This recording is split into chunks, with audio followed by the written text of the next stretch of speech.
Hello guys, welcome back to my YouTube channel.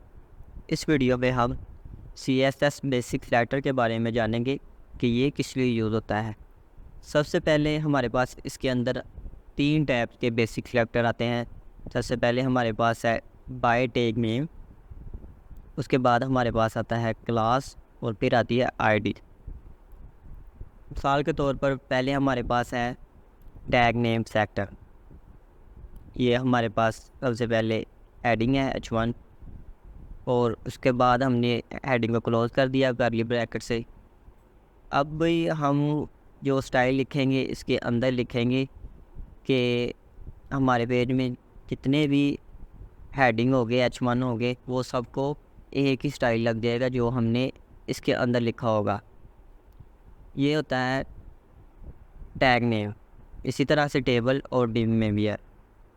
अभी हम देखते हैं कि हमने ये लगा दिया हेडिंग के अंदर कलर और साइज, इसको हमने कुछ स्टाइल दिया हुआ है।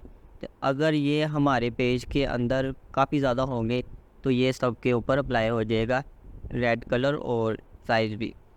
इसी तरह से अगर हम देंगे इसे क्लास के नेम से यानी कि क्लास सेलेक्टर नेम के साथ, अगर हमने ये एक हेडर लिखा हुआ है और इसके साथ जो हमारा डॉट आ रहा है ये इसलिए लगाते हैं कि ये हमारी क्लास है। फॉर एग्ज़ाम्पल ये एक डिव है, उसके अंदर क्लास है और क्लास के अंदर हमने लिखा हुआ है हेडर।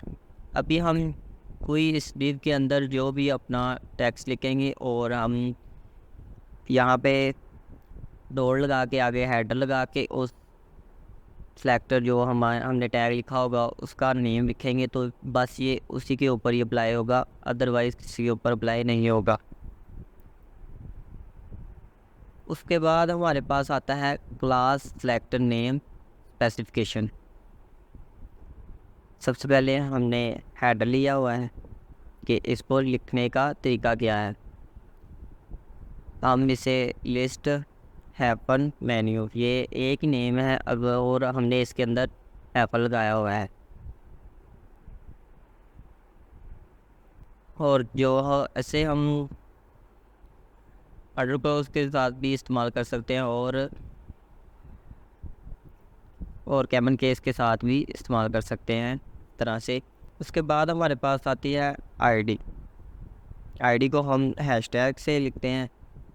ये फॉर एग्ज़ाम्पल हमारे पास ये एक UL आ रहा है और उसके अंदर हमने एक आईडी लगाई हुई है इस तरह से। यहाँ तक आपको क्लियर होगा। और कुछ हमने इसके अंदर LI डाले हुए हैं। उसके बाद हमारे पास आता है ID selector VS class selector. अगर हम एक ID को यूज़ करेंगे, ID एक बार ही एक पेज में यूज़ होती है। मिसाल के तौर पर हेडर एक बार ही आता है और अभी हम हेडर के अंदर अप्लाई कर सकते हैं और फूटर के अंदर इस्तेमाल कर सकते हैं, क्योंकि ये हमारी वेबसाइट में एक बार ही इस्तेमाल होते हैं, बार बार नहीं होता। और जो क्लास हैं ये मल्टीपल हैं, जितनी बार आप चाहें, अगर आप 100 बार चाहें आप इसे यूज़ कर सकते हैं। इसके अंदर कोई लिमिट नहीं है। यहाँ तक आपको क्लियर होगा। अभी हम देखेंगे कि स्टैंडर्ड सेलेक्टर क्या होता है। तो सबसे पहले हमने एक हेडर लगाया हुआ है, उसके साथ हमने लगाई हुई है आईडी और आईडी के अंदर आ रहा है एक एंकर। अभी हम इसके अंदर जो स्टाइल लिखेंगे ये सिर्फ इस एंकर को ही लगेगा, अदरवाइज़ पेज के अंदर जितने भी हमारी वेबसाइट के अंदर एंकर हो गए ये उनके ऊपर नहीं अप्लाई होगा, क्योंकि ये हमने आईडी के अंदर लिखा हुआ है। इसी तरह से ये हमने एक नीचे लिस्ट लिखी हुई है, इसके साथ हमने डॉट लिखा हुआ है, ये क्लास है और इसके अंदर हमने एक पैराग्राफ लिखा हुआ है। तो इसके अंदर जो हम स्टाइल देंगे वो लिस्ट के अंदर जो पैराग्राफ हो गए उनके ऊपर ही अप्लाई होगा, अदरवाइज़ किसी के ऊपर अप्लाई नहीं होगा। इस तरह से हमारे पास ये एक मेन्यू है यानी कि UL, और UL के अंदर जो हमारी ID लगी हुई है मेन्यू, और मेन्यू के अंदर हमारे पास है LI। अभी हम जो स्टाइल लिखेंगे वो सिर्फ LI को ही लगेगा, अदरवाइज़ किसी को नहीं लगेगा। यहाँ तक आपको क्लियर होगा। तो मिलते हैं नेक्स्ट वीडियो में, तब तक के लिए अल्लाह हाफ़िज़।